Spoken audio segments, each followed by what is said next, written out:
여러분, 만약에 말이죠. 지금 있는 직업들 절반이 여러분이 대학 졸업할 때쯤이면 싹 사라진다고 상상해 보세요. 어떠세요? 좀 막막하죠? AI 시대, 정말 정신없이 변하는 이 세상에서 우리가 어떻게 똑똑하게 또 마음 단단하게 성장할 수 있을지 그 독서법이랑 진로 전략을 지금부터 한번 제대로 파헤쳐 볼게요. 자, 그럼 진짜 본격적으로 한번 시작해 볼까요?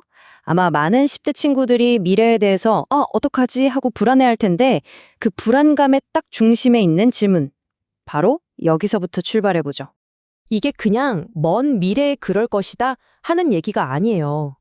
다보스 포럼 자료를 보면요. 이미 2020년까지 710만 개의 일자리가 사라졌다고 해요. 벌써 우리 발밑에 땅이 흔들리고 있다는 거죠. 그러니까 지금, 바로 지금부터 준비하는 게 진짜 중요한 겁니다. 그래서 오늘 우리가 함께 날아볼 비행 계획은 이렇습니다. 먼저 직업 지도가 어떻게 바뀌는지 보고 미래로 날아오를 두 개의 날개가 뭔지 알아둘 거예요. 그 첫 번째 날개는 기술을 읽는 힘, 두 번째는 사람을 읽는 힘이죠. 마지막으로 이 모든 걸 합쳐서 나만의 미래 전략을 세워보는 것까지 함께 가보시죠. 네, 좋습니다. 그럼 첫 번째 파트, 직업 지도가 바뀌고 있다부터 시작해 볼게요. 이 4차 산업혁명이 우리 진로에 얼마나 큰, 말 그대로 지각 변동을 일으키고 있는지 그 규모부터 한번 제대로 짚어보겠습니다. 이게 그냥 뭐 신기한 로봇 하나 나오는 그런 차원이 아니에요. 우리 사회, 경제, 진짜 모든 시스템이 뿌리부터 완전히 바뀌고 있다는 뜻이거든요. 생각해보세요. 우리가 온라인으로 쇼핑하고 SNS로 친구랑 얘기하는 거, 이런 게 다 우리 삶의 방식을 근본적으로 바꿔놓고 있잖아요. 바로 그런 겁니다. 그러니까 핵심은 딱 이거예요. 이 새로운 시대에는요, 데이터가 곧 권력이고 새로운 석유나 마찬가지예요. 이 데이터를 누가 쥐고 누가 이걸 제대로 읽고 활용할 수 있느냐에 따라 힘의 판도가 완전히 달라진다는 거죠. 자, 그럼 이렇게 정신없는 미래를 우리가 어떻게 헤쳐나가야 할까요? 답은 하나만 파는 게 아니에요. 마치 새가 두 날개로 날듯이 우리에겐 두 개의 아주 중요한 날개가 필요합니다. 바로 이겁니다.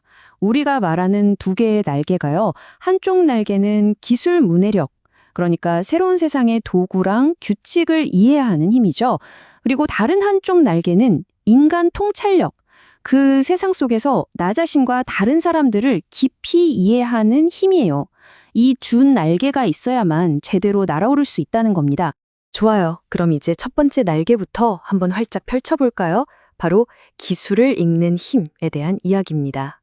우리 세상을 지금 이 순간에도 만들고 있는 핵심 도구들을 어떻게 마스터할 수 있을지 한번 보시죠. 자료를 보면 이렇게 주목해야 할 기술이 11가지나 돼요. 와, 이거 언제 다 따라가나 싶죠? 괜찮아요. 너무 부담 갖지 마세요. 이 중에서 오늘은 특히 인공지능, 로봇, 메타버스처럼 여러분이 이미 들어봤고 앞으로 세상을 완전히 뒤바꿀 진짜 게임 체인저들 위주로 짚어볼게요. 여기서 진짜 재밌는 포인트는 책도 가만히 있지 않다는 거예요. 보세요. 나보다 똑똑한 AI와 사는 법, 제목부터 확 끌리지 않나요? 이런 책들이 바로 이 복잡한 기술의 세계를 항해할 때 우리 손에 쥐어지는 나침반 같은 역할을 해주는 거죠. 어렵게만 느껴졌던 기술들을 훨씬 쉽게 이해하도록 도와주고요. 자, 그런데 기술만 잘한다고 다 되는 건 아니겠죠? 그건 이야기의 절반일 뿐이에요. 이제 두 번째 날개, 바로 사람을 읽는 힘에 대해 이야기해 볼 시간입니다. 먼저 뇌를 단련하는 독서부터 볼까요? 흔히 말하는 서울대 권장도서 백선 같은 고전들이 있잖아요. 이런 책들이 바로 생각의 근육을 키워주는 지적 나침반 같은 역할을 하는 거예요. 그냥 정보를 받아들이는 게 아니라 이게 진짜 맞나 하고 따져보고 숨은 의도를 파악하고 나만의 판단을 내리는 힘, 바로 비판적 사고력을 길러주는 거죠. 머리만 똑똑해지면 될까요? 아니죠. 마음을 위한 독서도 정말 중요해요.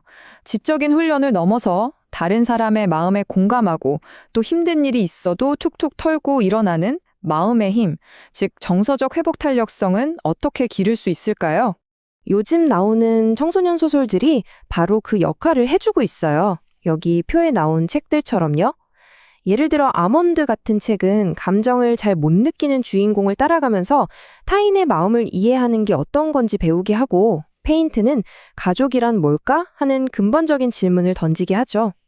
이런 책들을 읽으면서 자연스럽게 공감 능력과 나를 존중하는 마음을 키우게 되는 거예요. 그리고 이런 책들이 좋은 이유가 또 있어요. 바로 10대 시절에 누구나 겪는 복잡한 마음의 문제들을 헤쳐나갈 힌트를 주기 때문이에요. 친구 관계 때문에 힘들 때, 은따 같은 미묘한 문제들, 또 난 왜 이렇게 완벽하게 해야만 직성이 풀리지? 하는 게으른 완벽주의 같은 고민들 말이에요. 이런 내면의 어려움들을 다독여주는 거죠. 자, 이제 드디어 마지막 단계입니다. 지금까지 이야기한 두 개의 날개를 가지고 어떻게 나만의 미래 전략을 세울 수 있을지 그 구체적인 방법을 한번 알아볼게요. 지식과 자기 인식을 합치는 거죠. 자, 근데 우리 솔직해져 보자고요. 고등학생 311명한테 물어봤더니 현실은 이렇습니다. 추천 도서 목록을 왜 보냐? 물론 좋은 책이라서 라는 대답도 많았지만 가장 큰 이유는 바로 대학 입시 때문이었어요. 이게 우리의 현실이죠. 핵심은 입시 때문에 하는 거니까 의미 없어 하고 포기하는 게 아니에요. 오히려 이걸 똑똑하게 활용하는 비계를 세우는 겁니다. 비계가 뭐냐면 건물 지을 때 옆에 세우는 지지대 같은 거잖아요. 이것처럼 입시라는 외부적인 요구와 내 개인적인 흥미, 이 두 사이의 균형을 딱 잡아주는 나만의 학습 구조를 만드는 거죠. 그래서 여러분이 바로 지금 시작할 수 있는 3단계 미래 전략을 정리해 드릴게요. 첫째, AI나 로봇에 그냥 휩쓸리는 게 아니라 이걸 내 도구로 만들겠다는 생각으로 주체적으로 진로를 설계하세요. 둘째, 입시에 필요한 책도 읽지만 내 마음을 단단하게 해줄 현대문학도 꼭 같이 읽으면서 균형을 맞추고요. 마지막으로 내 마음이 어떤지 잘 들여다보고 힘들 땐 기댈 수 있는 대화를 찾아 나서는 겁니다. 결국 이 모든 이야기의 결론은 이 한 문장에 담겨 있어요. 미래를 주도적으로 살아가는 방법은 미래를 스스로 만들어가는 것이다. 미래는 그냥 우리에게 닥쳐오는 게 아니에요.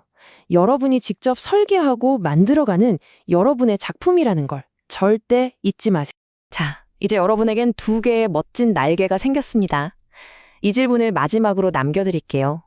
이 두 날개로 당신은 가장 먼저 어디를 향해 날아오르시겠습니까? 여러분의 미래를 만들기 위한 그 첫걸음, 망설이지 말고 오늘 바로 내디뎌 보세요.